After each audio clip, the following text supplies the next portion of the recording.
Ok. Bonjour, je m'appelle Amélie, je suis rédactrice à l'Alter Ego dans la Rédaculture et aujourd'hui on se retrouve pour un nouvel épisode du calendrier de l'Avent. J'ai décidé de vous parler un peu de littérature et plus précisément d'une héroïne de roman qui m'a beaucoup hantée depuis que j'ai lu ce livre. Il s'agit du roman Jane Eyre de Charlotte Brontë qu'elle a écrit en 1847 et donc ça parle de l'histoire de cette femme depuis qu'elle est enfant. C'est un livre qui est construit en 3 parties. Donc la première, ça suit vraiment l'enfance de Jane Eyre. Elle était orpheline, elle a eu une enfance très difficile, solitaire. Ensuite, elle a commencé à s'instruire pour devenir institutrice, justement. La deuxième partie, c'est le moment où elle va travailler en tant que préceptrice pour la prunelle d'un certain monsieur Rochester. Qu'est-ce qui va se passer avec monsieur Rochester ? Une histoire d'amour. Mais c'est pas n'importe quelle histoire d'amour, c'est une histoire d'amour qui est assez rocambolesque. Il y a beaucoup de péripéties. La troisième partie, c'est l'âge mûr de l'héroïne et c'est un peu, on va dire, son émancipation, etc. Parce qu'elle a toujours été sous la tutelle d'hommes tout au long de sa vie. Pourquoi est-ce que cette héroïne de roman m'a autant interpellée? À cause de l'histoire très romanesque du livre. Au niveau de l'écriture et au niveau du style, il y a beaucoup de dialogues et en fait on est à la première personne, donc c'est l'histoire écrite par la narratrice qui est Jeanne, donc l'héroïne aussi.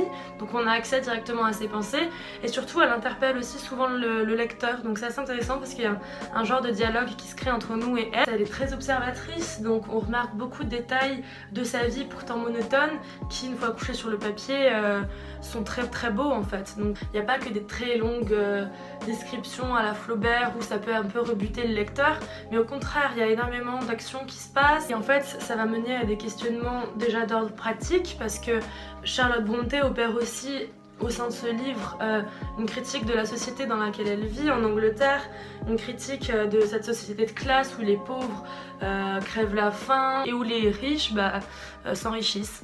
Ça n'a pas vraiment changé mais bon.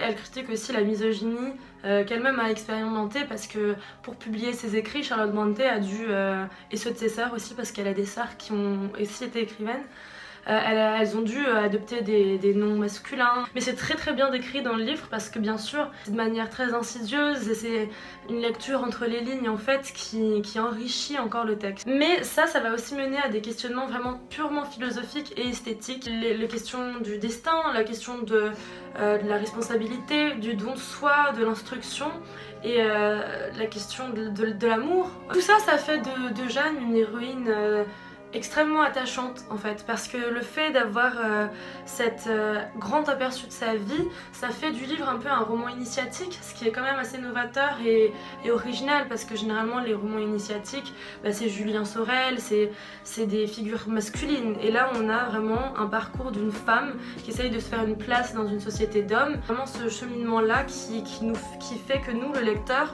déjà on peut s'identifier mais surtout on commence à la comprendre. C'est comme si par exemple avec son histoire avec Rochester, le lecteur tombait amoureux en même temps en fait. Les descriptions, les dialogues et ses interrogations sont tellement bien décrites et bien retranscrites à travers le texte écrit que nous on a vraiment envie de s'imaginer Rochester en face d'elle, on a vraiment envie de vivre cette histoire avec elle. Ce qui fait aussi l'intérêt de cette héroïne, c'est la manière dont elle écrit. Elle insère parfois quelques vers dans son texte, ce qui est juste magnifique. La dernière raison pour laquelle j'avais envie de parler de Jane Eyre, c'est parce qu'en fait Jane Eyre, on peut la voir comme étant un double de Charlotte Brontë. Alors bien sûr, il ne faut pas que inscrire le livre dans cette perspective parce que ça serait l'amoindrir d'une certaine manière. Déjà dans toute la première partie qui critique un peu cette société, cette pauvreté, c'est complètement quelque chose que Charlotte Brontë a vécu puisque 2 de ses sœurs sont mortes de la tuberculose alors qu'elles étaient enfants et qu'elle a vécu dans une famille très pauvre. C'est pas là que l'analogie s'arrête puisque Charlotte Brontë a continué ses études jusqu'à l'université et allée à l'université de Cambridge. Surtout elle s'inscrivait dans tous les débats politiques et sociaux que son père menait avec ses amis masculins. Ouais, il y a une ressemblance entre son personnage et sa personne. Pour moi c'est un livre un peu total parce qu'il y a tout en fait, il y a tout un panel d'émotions très variées et plein d'aventures différentes qui font que j'ai adoré le lire.